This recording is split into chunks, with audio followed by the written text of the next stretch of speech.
Hi everybody, I'm Mitch Sala and I'm super privileged to be here at this Network 21 event, as I am with all Network 21 events. And the reason is I'm super passionate about what it can do for you because of what it did for us. I certainly know that an event like this absolutely changed our perspective on what we had in our hands and showed us the life that we can have, and certainly we hope to share some of the results with you as to what this business helped us to achieve. And definitely I'm passionate about what this business can do for you. Even if at the moment you're brand new, you don't even know what you're really looking at, you don't even understand the business yet, that's exactly the situation we were in. In fact, we came into our first function very skeptical, and the only reason we came into that function was we had heard some audios which got our attention. And, we had actually been shown, or actually people had not even shown us Amway properly before, but people had spoken to us about Amway before. People we didn't necessarily respect that much, but they didn't show us the business opportunity, and also they did not lend us any material or give us anything to follow up on later. And so the end result was it was just something we saw and we weren't interested in. But the last time was by a guy that I worked with when I was working as an engineer in Sydney. And he had actually just been on a trip to the United States where he saw the business, came back, and I was the first person he spoke to. So if you think about the first person you've spoken to or you think you were speaking to, it's not your scariest prospect. He obviously thought he could intimidate me or I would be easy or whatever. But for one thing, he knew I was looking. The mindset that Deidre and I were in, we were looking for opportunity, always looking for ways to make money, always looking for ways to get ahead. And I'll explain that in a second. But the smart thing he did is I was very negative after he showed us the business, and Deidre was hostile. She was completely beyond negative. And so we started to argue about the business a bit, but we did actually put on an audio or two that he lent us. In those days, it was physical audios, it was cassette tapes, and so much more convenient, obviously, with digital and just being able to listen to an audio on your phone right now. But the smart thing, he lent us that audio. And when you are not around, the audios are still working, and that's the power of some of the things I'm going to talk to you about. But the point is, we listened to that audio, we didn't necessarily believe everything on it. Then we listened to the next audio, we didn't necessarily believe everything on it, but it got us thinking because we were looking for a way out. Again, I will explain that in a second. But our story truly starts even before that, when we met at university. So Deidre and I met 45 years ago, almost exactly, at university, which obviously sounds like a long time ago, and it is a long time ago. And 41 years ago, we married. So it's been a long time, and we've spent a lot of our married life in this business, working together in this business. And I think, honestly, that is why we still have a great married life. And so when I first met Deidre, she became my best friend immediately. We shared ideas. We were going to have a life of adventure together. We were going to travel the world together. We had a lot of naive expectations and an incredible hunger to have an adventurous life. That's probably the only way I could summarize it. And we felt like there was just Deidre and I and then the rest of the world. We felt like we wanted things differently to everyone else. So that's where we're at. Let me just show you what she looked like at the time. So that's the woman that I met 45 years ago, and I absolutely fell in love with her personality, her attitude, her values, and she just became an unbelievable friend and is today the same. And like anything, it's not always 100% smooth, like the business even, but it was worth it. Here's the guy that she met and fell in love with immediately. No, not quite. But I had actually just come around from travelling around Australia for 1 year on my motorcycle. I actually grew my hair halfway down my back, and then that was my university photo. I was completely obsessed with motorcycles. That's all I did besides university. And here we live in a house near the university with 10 in a 10-bedroom house with 12 other people, and obviously not a lot of study happened, as you can see there. And also you can see the quality of my friends. None of them actually joined the business when we got started. And that was our wedding photo, as I said, about 41 years ago. And that started our life, and our adventure seemed to be not quite going the right way. And I'll explain that in a second, but we're in a diagram, because engineers kind of think in diagrams, and that's what I'll explain to you. But here's the point, is the best way that I could describe where we were going. I didn't really know where we wanted to go, but I knew one thing. I knew if we didn't change directions, that we were going to end up where we were heading. Okay, that's what scared me, absolutely scared me. So that statement is so valuable to actually get me thinking and to actually make me understand, what perhaps we should be looking at and not dismissing this business. So I want to run through a couple of things with you, and just diagrammatically to the how I felt at the time. It felt like, Deirdre and I were kind of on a freeway, and there's a little exit here, but we're on this freeway. This is what life seemed to be like. So when I think back now, we were very naive at university. We were having fun. Before university, as I said, I travelled for 1 year around Australia on a motorcycle. I mean, that's like the ultimate freedom. I got up when I wanted to get up. I worked when I wanted to work. I travelled when I wanted to travel. I was doing what I loved, riding motorcycles, travelling around Australia. It was fantastic. I started university and met Deirdre. We had friends there, and university was tough. Engineering was a tough course, but still, we saw a lot of each other and had dreams together. And then, okay, we'll start our careers. And we started our careers, but what it felt like very soon after, just 1 or 2 years after starting our careers, I was working as an engineer, she was working as a product manager in a technical role, and it felt like we're on this freeway where everybody was going. Everybody was going. Everybody was going. And we felt like we should be happy with this because we got an education, we got a job, a good job, like everybody said, but we weren't happy. So here we were. And I was, we should have been happy. I was in an office. I was sharing with a guy. It wasn't a huge office.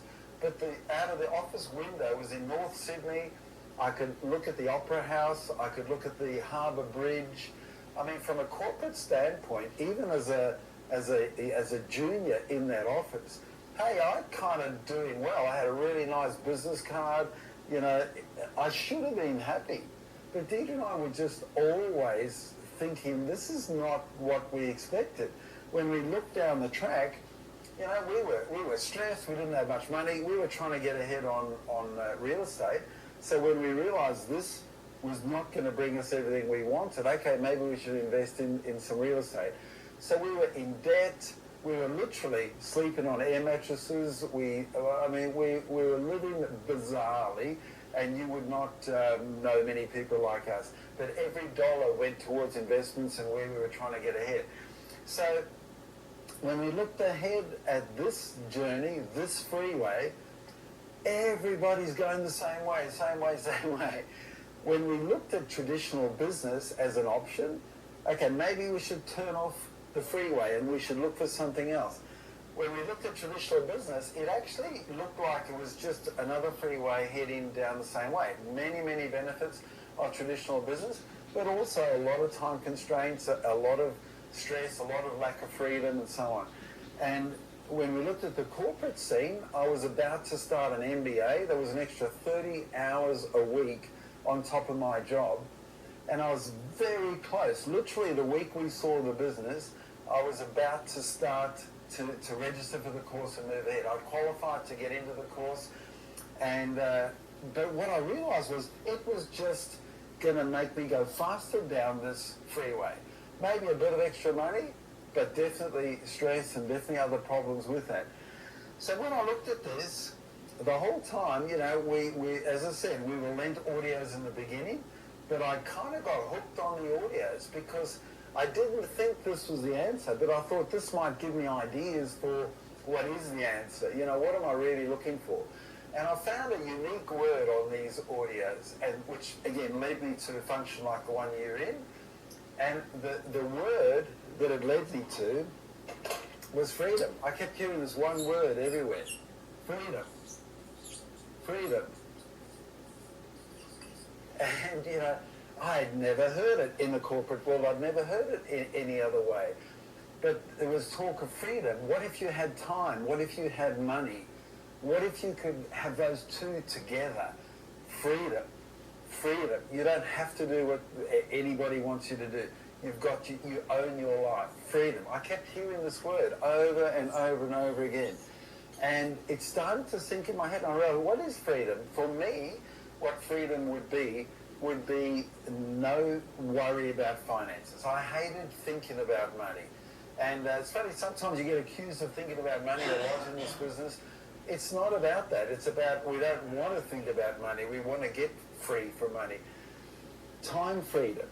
To be able to do what we want with time. Dee and I were both working jobs, like going back and forth, back and forth, back and forth, back and forth every single day.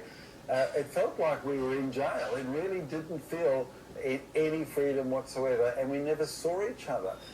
With tiny bits of time. In fact, you know, what our life looked like diagrammatically to me again was our time. We had all this time working, traveling to work and sleeping and doing chores and this little bit of leftover time to do what we wanted to. So this was life. The rest was making time for the life, if you know what I mean. And then financially was the same. You know, you're making all this money and you're spending money just to exist, to live. You've got expenses. And you've got this little bit of leftover money. And it felt to me like somebody was having this big plate of food and giving us the leftovers, just giving us the leftovers to live on. Leftover time was where we were supposed to live. Think about it, that leftover time is the only time you have for your health, for your relationships, for memories, for travel, for whatever you want to do. That little bit of leftover time. And a little bit of leftover money to enjoy, for your hobbies, your travel, your life, that's where you're living.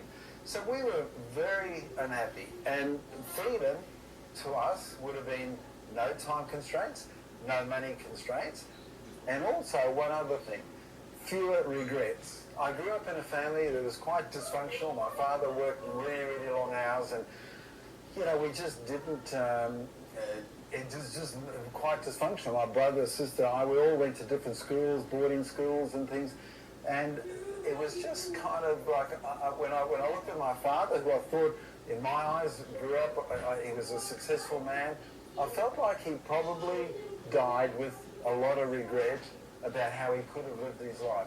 And I just wanted fewer regrets. Honestly, it was something I think about daily, right through my life. So, it was obvious that we needed to turn off that freeway. Now, here's the problem.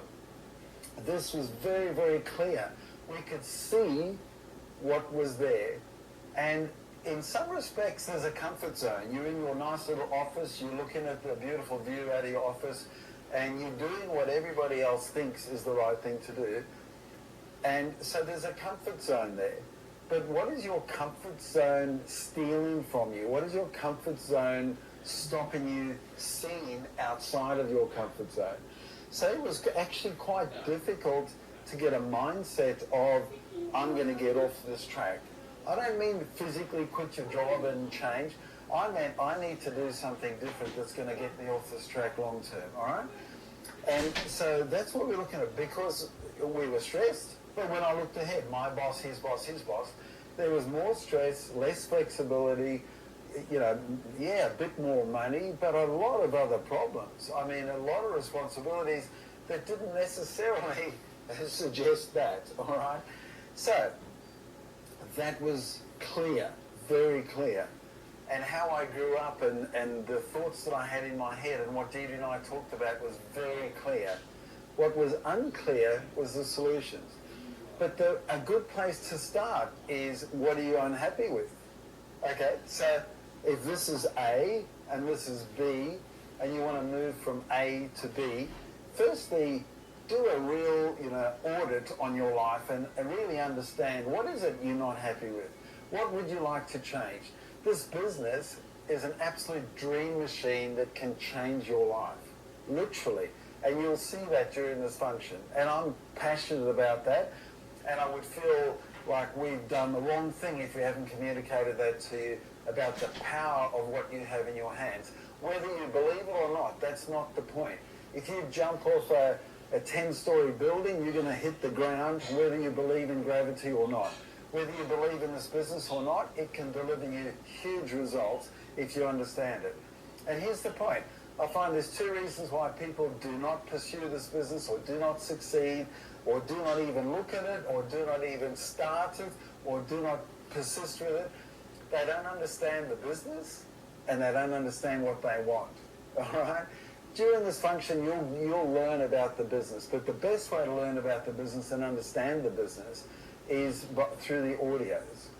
You need to understand the results of the business. You don't need to understand every aspect of the business. When you go to turn a light switch on, the result is you get light.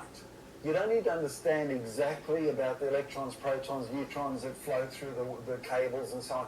You need to understand the result of what you do.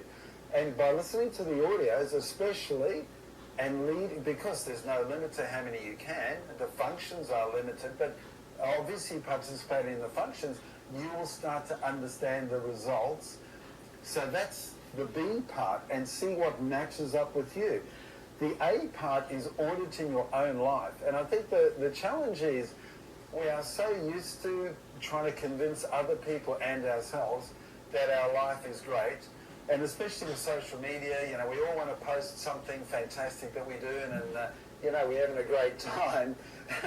But, I never got any photos of me at work at my desk like this.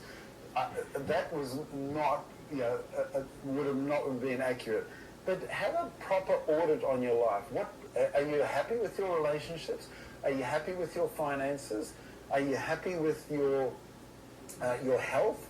Are you happy with your career, how you're accumulating something valuable through your career? Are you happy with your purpose? Where's this all going? What's the outcome of this? Or are you just thinking week by week? And that's what really disturbed me also in this corporate scene. It doesn't matter whether it was a new employee or someone who'd been working many years and very successful.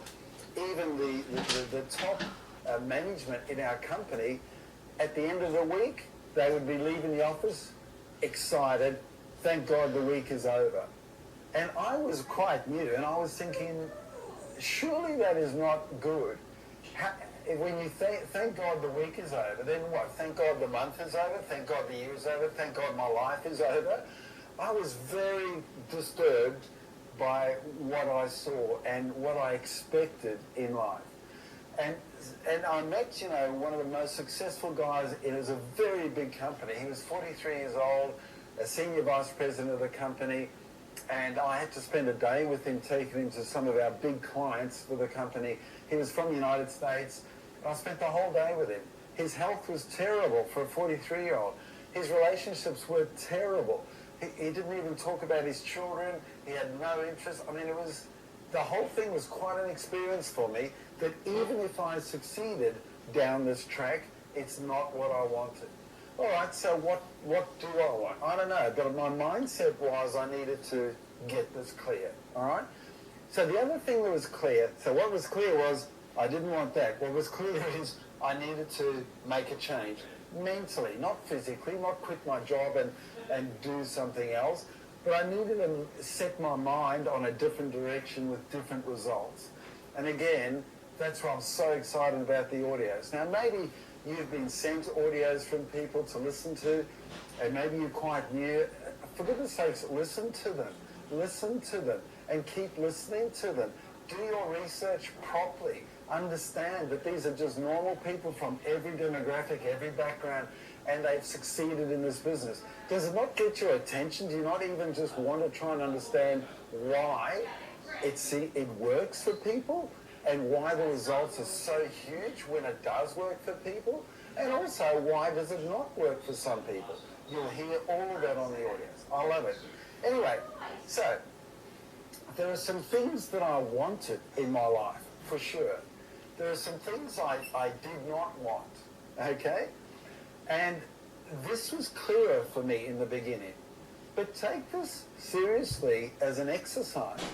And I was reading a book recently which just talked about when you go to a movie, you switch off your phone, you get popcorn, you go to the toilet because the movie is going to be like 2 hours or 2.5 hours or whatever, where you want no interruptions, all right?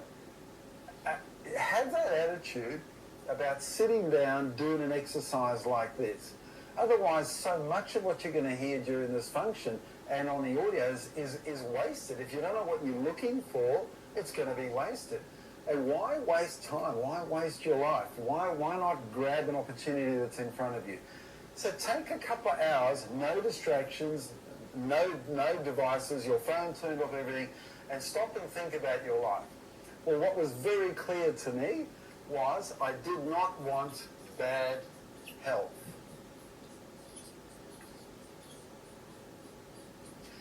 The reason for that is I saw my father who experienced bad health, and he died relatively young, and he never got to enjoy seeing our children or any of his grandchildren or enjoying so much else of life. I mean, it's unbelievable what he missed. So that's why I said here, I don't want regret. I want to minimize regret.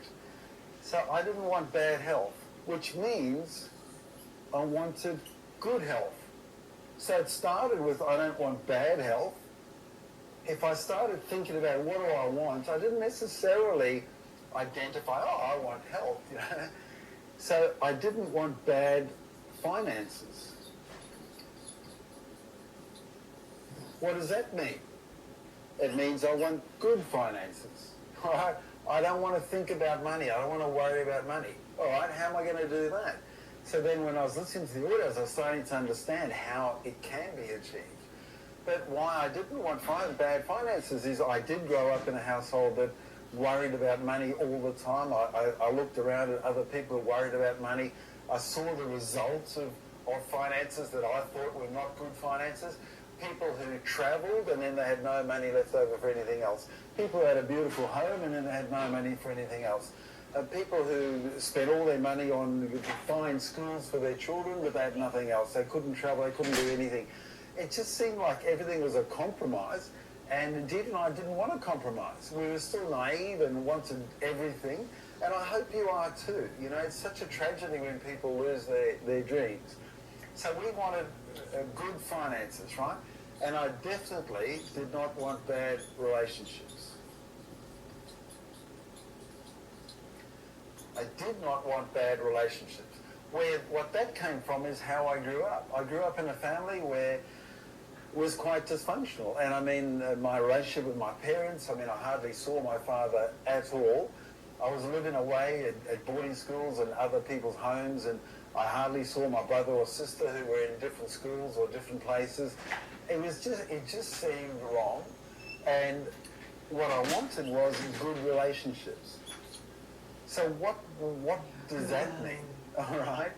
Well, those are fairly obvious. With the good relationships, what we identified was, and it may be true for you, it may not be true for you, but we just decided that what we wanted was a lot of travel experiences. We wanted to have experiences as a family. And I was thinking about my children at the time, and we didn't have children, but I was thinking about when we have children, I want to have great experiences, great memories. We can say, hey, remember that time we were in New York? Remember that time we were there in Paris? Or remember that time we climbed that mountain? And just experiences together. Why? Because there was only one good memory, honestly, I have of my whole childhood, which was a holiday we had as a family.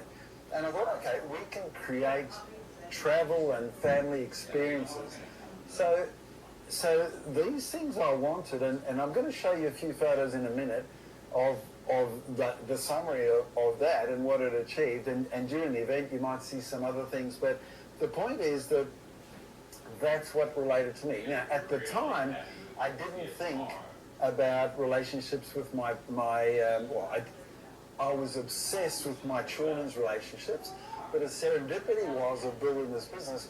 We got better relationships with our parents too, because the reality is that they were aging and we were able to give them experiences that we felt were totally unique to our results from this business, right? So before I show you some of those photos, let me just sort of summarize again, in a very simplistic engineering way. But let's say here's where you are now, A, and you want to get to B. What is B? And I think your goal out of this function should be to get clarity on B. The enemy of progress is vagueness. The enemy of results is vagueness. The enemy of success is vagueness.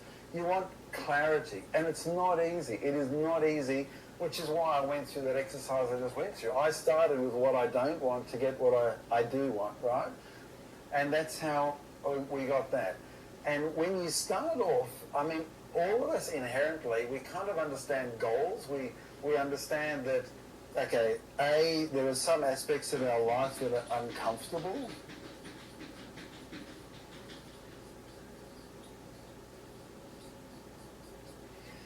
And there are some things we want which are nice. We understand the concept of goals. Maybe your car is a little bit not working so well, it's a bit uncomfortable. You want a nice car. We understand goals basically. And sometimes that's enough just to get started, all right? Like, okay, you get started, and that's how we started the business, just to get started. But as I challenge you, take a couple of hours to sit down and really have an audit here of things in your life. The audios will help you to actually emphasize what is wrong with what you're currently doing. And I was happy to accept that advice from the audios. And this will help you with what's possible. What could you achieve? How do you achieve that? There's everything available on the audios, exactly how to achieve whatever result it is that you want in this business is on the audios. There's hundreds and hundreds of audios. So the point is the answers are there, but you need to have the question, what do I want? So you can make some progress. You start the business, you make some progress. Dave and I were in the business for 16 months. We were 3%. That's not even hardly any progress. But we were listening to a lot of audios, and we started to get the roots started to grow. We started to feel some confidence and understanding of the business. Now, it shouldn't take that long, but my self-esteem was very bad. I mean, I was an engineer. This was completely different to anything I'd ever thought about doing. So, our story is not your story. But here's the point of our story. When we came out of a function like the one you're in, we made a decision, we're going 21%. That's it. And it was the first time we actually set a goal. So just being in the business and enjoying the business and listening to audios and even showing the plan, doing some work, does not get you the results. You need to have a goal. What are you actually trying to do? And could you imagine, playing football with no goalposts, just grass? I mean, it makes no sense. And yet that's what most people do with their life. They're just out running around on some grass with no goalposts, nothing to aim at. What are you aiming at? What do you want to aim at? What do you want to get? Focus, clarity should be your goal, all right? And when it does become your goal, when we made a decision to go 21%, it was 75 days to 21%. So, wow, that's a great story. Well, really, overall, from beginning to end, was 20 months. And that first part of the process was just as relevant to get us there. But what happened was the uncomfortable became intolerable.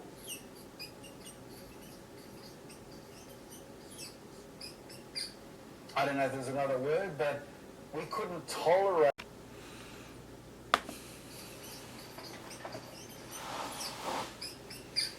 I don't know if there's another word, but we couldn't tolerate anymore being at 3 or 6%. We wanted to be 21%. It was intolerable. And you've got to give up where you are to get where you're going. All right? That's part of the process. But what's going to make that easier when you actually have decided that's not what I want? And the nice became not negotiable.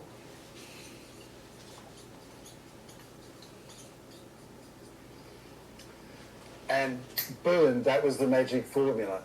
And we did the same sort of goal setting for other aspects of the business as time went on. Okay, and we'll share some of that with you another time, but the point of this is just to use this function correctly. And I'm just going to show you a few photos because what started off as a list of what we do not want, which became what we want, actually transformed our lives in a very positive way. So I'm going to fly through these photos, very, very quickly. But I hope it just gives you maybe some dreams or some thoughts about what you don't want, but also to see this business can provide the results, even when it doesn't seem logical in the beginning. But the power of this business, it's a dream machine, and you've just got to steer it towards your dream, but you've got to know what you want. And you've got to be honest about what you don't want and be prepared to let go and move ahead. So let me just show you a couple of the photos, and I hope this helps you. So remember that statement? That's what really, really triggered wanting to get ahead. And health. I wanted health. And here's just a couple of photos. We have hundreds and hundreds of examples of what health enabled us to do. But here we are. This is actually in Lake Como, one of our favourite places in the world. And when we were able to travel the world, it was almost an annual event for us to go to Lake Como. But with the children, here we are with the children. And that with the photo on the left-hand side, you can see the cable car which goes to the top of the village. The village at the top is called Brunati, and you can catch the cable car. At the time, it was €2 to go up the cable car. So this is quite a few years ago.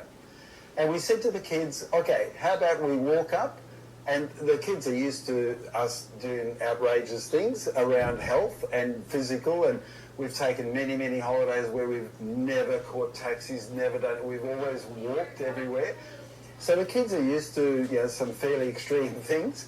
And it took a good part of the day to walk up there, and the kids got their €2 each. This is just Evie and I, and again, we've got hundreds of examples of climbing up towers and mountains and things, but just a great memory, and we're so glad we have the health to do this. This is only a couple of years ago.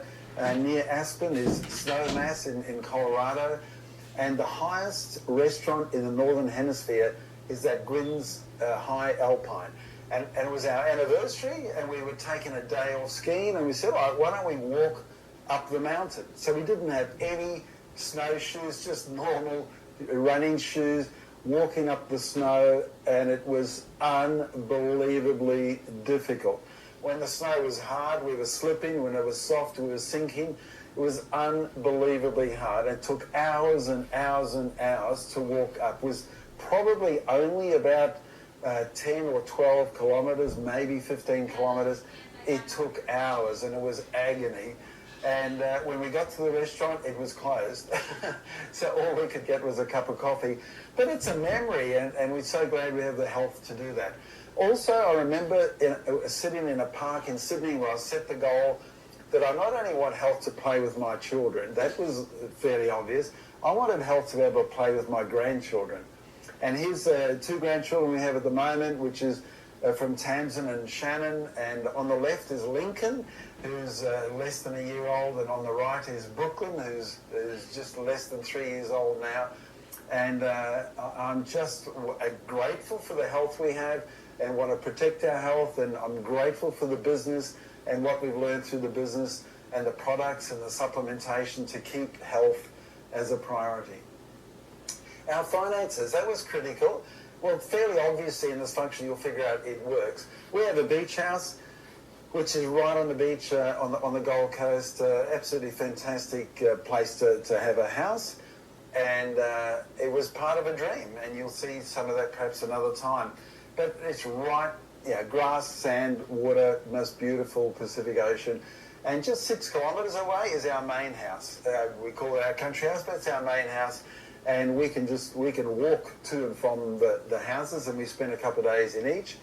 And we've got the nice toys to go with the house, the nice cars. Yes, we enjoy the results of earning a lot of money from this business, and it does make money. But this is what was unique about this, all right? This is what all the effort would have been worth, the relationships, and the relationships with our children.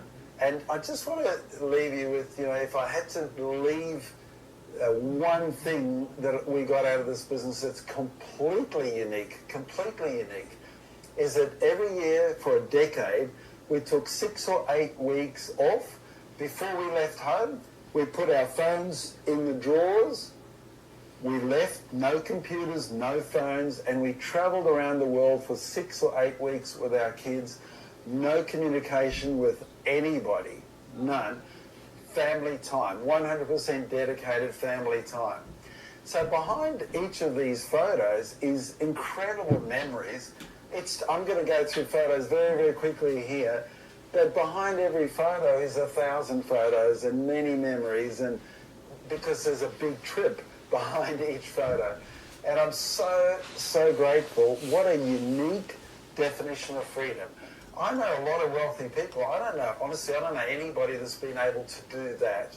And I'm so grateful for the Network 21 system to help us build a big sustainable business. I'm so grateful for the Amway business that provides the income to be able to do that, to be able to leave your business and travel and return, and you've got more money in the bank than when you left. It's a unique experience, right? So let me show you some of those. And this is, before I go into the travel with the children, as I said, with our own parents, this is my mother. My father had passed away before we even joined the business, and I had a lot of regret that we just didn't have any time with him. So we travelled with my mother many, many places. Deirdre's parents, we took them overseas. They'd never been overseas. This is the United States. First time business class travel, first time in a limo, and we'll talk about that another time. This is a train trip across Australia. We actually chartered the whole carriage, and that carriage was quite a luxury carriage on a train to go across Australia through the desert, which was absolutely fabulous. But here's the dreams that I had in my head. Traveling with our children, going places where we could always look back and reflect. And as I said, behind each of these photos, there's 1,000 memories. I mean, just so many memories, so many places. And this is not all the places, and that is for sure. But things that were just a dream on a piece of paper, and then we were able to create a reality and create a whole memory that we could, it's just every time we're sitting around a dinner table, we can talk with the kids and just talk about these great places, these great experiences. Hey, remember that meal? Remember near Pisa there? In Africa, we had 7 weeks in Africa at one point. Beautiful, beautiful opportunities to see the animals and see the country. Just so many countries, so many experiences. We also had one-to-one travel with each of the children, and again, you can hear more about that another time. But with 3 children, it's difficult for all 3 to feel special when you're traveling with them. To travel one at a time with each one, very, very special.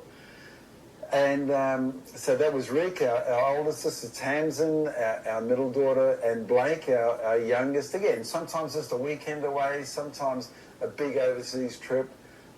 And again, back to the travel, and skiing holidays was a big part of our family fun. We absolutely loved the skiing holidays, and super grateful that we were able to travel to so many places and spend weeks and weeks and weeks, skiing during the day, playing board games at night, just having fun as a family. And there's many, many places we got great memories. and at the end of the day, and now as with an extended family, trying to create more memories. Again, the snow is a big part of that. But this is one of my favourite places in the world, and this is near Aspen in Snowmass at the top of the mountain called Longshot. The run is called Longshot, and it's kilometres and kilometres and kilometres down there. It's an ungroomed run. And this day was just the perfect day. This one photo summarises for us, you know, what we were looking for. Great memories as a family, great opportunities in a unique place where we can sit and talk about this over and over again.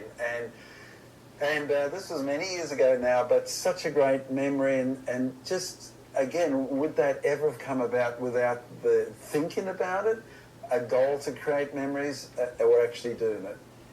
And last year, it was my 30th year of freedom. On the 28th of August, 1990, I quit work, and the kids gave me this as a bit of a celebration last year for 30 years of freedom. 30 years ago, we qualified Diamond. I quit work, and we were completely free. And they gave us, I might be able to share some of this another time, but this is just part of it. To Dad, we love you and we're so proud to call you ours. Thank you for being our greatest cheerleader, sounding board and example. We are grateful for all of our memories with you and cannot wait for more to come. Love from Rick, Tamsin and Blake. And that just summarises for me exactly what we were trying to achieve. And, you know, health we could have got outside of the business one way or another. Obviously, finances we could have got outside of the business one way or another. But time to build those relationships, time with our family, very few regrets, was absolutely unique, absolutely unique.